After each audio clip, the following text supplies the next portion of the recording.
বন্ধুরা, আজকে পাকাবো গরুর মাংস ভুনা করব। দেখুন আপনারা আমাদের সাথে। গরুর মাংসটি প্রথমে ধুয়ে নিলাম, এবার কড়াইতে নিচ্ছি ভালো করে। সবগুলি মাংস নিয়ে নিলাম কড়াইতে। এবার মশলা মিশাবো। প্রথমে দিয়ে দিলাম তেজপাতা, দারুচিনি, এলাচ, গোলমরিচ, স্টারেন্স,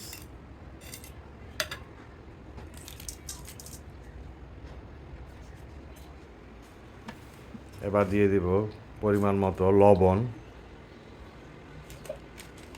তারপরে দিয়ে দিলাম মিক্সড মশলা, ভালো করে মিশিয়ে নিব, দিয়ে দিব। তারপরে দিয়ে দিলাম ধনিয়ার গুঁড়া, হলুদ গুঁড়া, মরিচের গুঁড়া,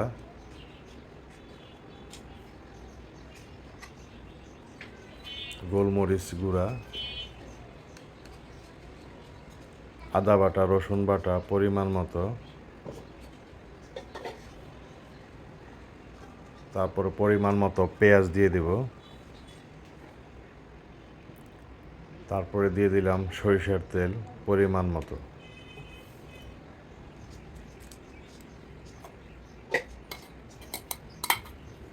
এবার দিয়ে দিলাম জিরা বাটা 1 টেবিল চামচ। এবার হাত দিয়ে ভালো করে মাংসগুলি মিশিয়ে নেব।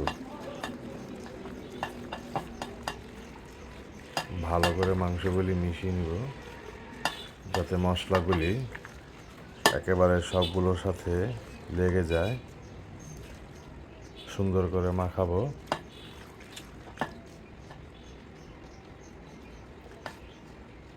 মশলা মাখানো শেষ, এখন আমি ঢাকা দিয়ে দেব। এবার মাটির চুলায় বসিয়ে দিলাম।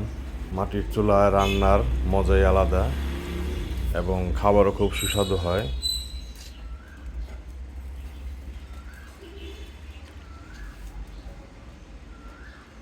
চুলার আগুন জ্বলতেছে,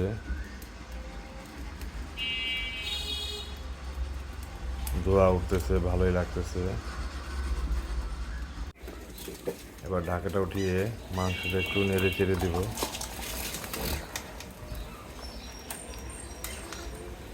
ভালো করে নাড়বো যাতে মাংসগুলি সাথে মশলা ভালোভাবে মিশে।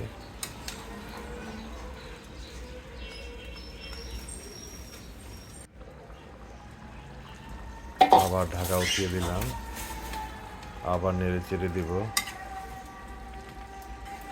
কিছুক্ষণ পর পর এভাবে নাড়লে মাংসে মশলাগুলি ভালোভাবে মিশে।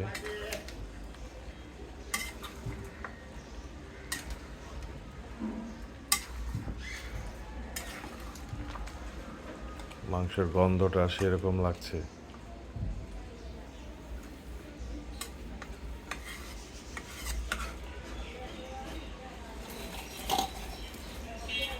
আবার ঢাকা দিয়ে দিলাম।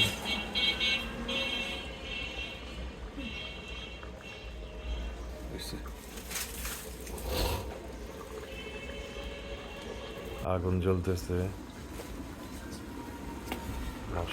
মাংসের বলক উঠেছে। আবার নেড়ে দিব।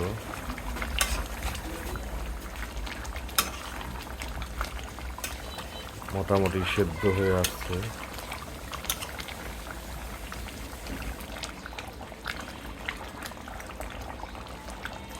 বন্ধুরা, ভিডিওটি কেমন লাগতেছে অবশ্যই কমেন্ট করে জানাবেন। আবার ঢাকা দিয়ে দেব। মাংস রান্না প্রায় শেষের দিকে, মনে হচ্ছে অনেক ভালো হচ্ছে। আবার নেড়ে চেড়ে দেব।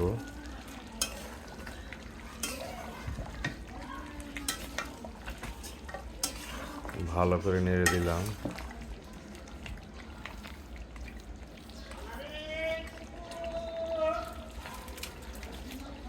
ঢাকাটা দিয়ে দিলাম। আবার